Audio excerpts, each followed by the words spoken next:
Hey there, hopefully it's going fantastic. Meteorologist Brian Ivy, and look at these temperatures, feels like temperatures, the wind chills from Wednesday morning, extreme cold, -20 to -40, fairly widespread, some spots like Minot. Wow, -51 wind chill. You go further south and you're obviously expecting a big change, but it still was -18 Oklahoma, -8 in Texas, -16 into Missouri, 2 degrees into Ohio, 31 into Tennessee. So very cold regardless. These are the actual air temperatures compared to average through February so far. Extreme cold across portions in the northwest into the northern plains, and pretty chilly across central plains back into the Great Lakes. What did we talk about though? Big time cold northwest, big time warmth southeast, and that's generally speaking what has happened so far. Now, precipitation in the form of the good old frozen stuff on the ground known as snow cover, a pretty widespread area of snow, but that doesn't mean an extreme amount of snow on the ground in a lot of spots. You get up into northern Michigan, you get up into New England, you get up into Montreal, sure, a lot of snow on the ground. System moving on out as of Thursday morning, a little upper level low. The big time near miss for the Mid-Atlantic into the Northeast is across the ocean.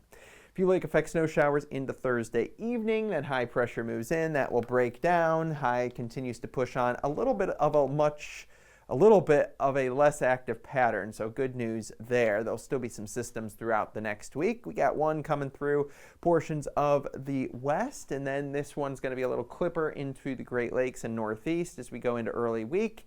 Then a bigger system might wrap in by sometime mid to late week. We'll see. Certainly far from set in stone as of right now, showing some rain showers across the Tennessee and Ohio valleys. Total snowfall over the next course of the week should be a couple inches here and there, several inches into areas that do have some lake enhancement or a little bit of a better, more robust setup.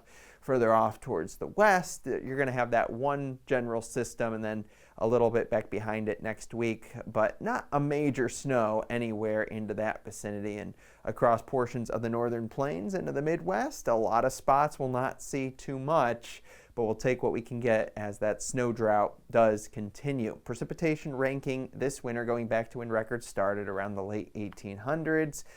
One of the drier winters across portions of the Midwest, across portions of the Deep South near that Mexican border area, but plenty of precipitation across portions of Kentucky and Maryland, West Virginia in spots, and then back up in towards portions of kind of those western plains back into like Montana, Wyoming.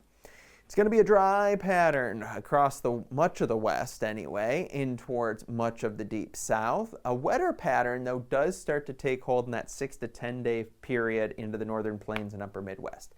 The core of the cold air backs off, but it doesn't mean big time mild air is going to spread across the east, but it will build pretty nicely across portions of the middle of the country. Very warm temperatures across much of the southwest into the Rockies. That core of the cold descends a little bit further north, but it comes down across the northeast, across the Great Lakes at times, while it stays mild across the middle portion of the country and very, very warm to the west. And that cold air just kind of backs off, some warmth moves in, and then it comes back down further off towards the east. But it's a very warm pattern further to the west over the next week or so. That's probably going to stay into the second week, but generally near average as we go throughout portions of the eastern area of the country.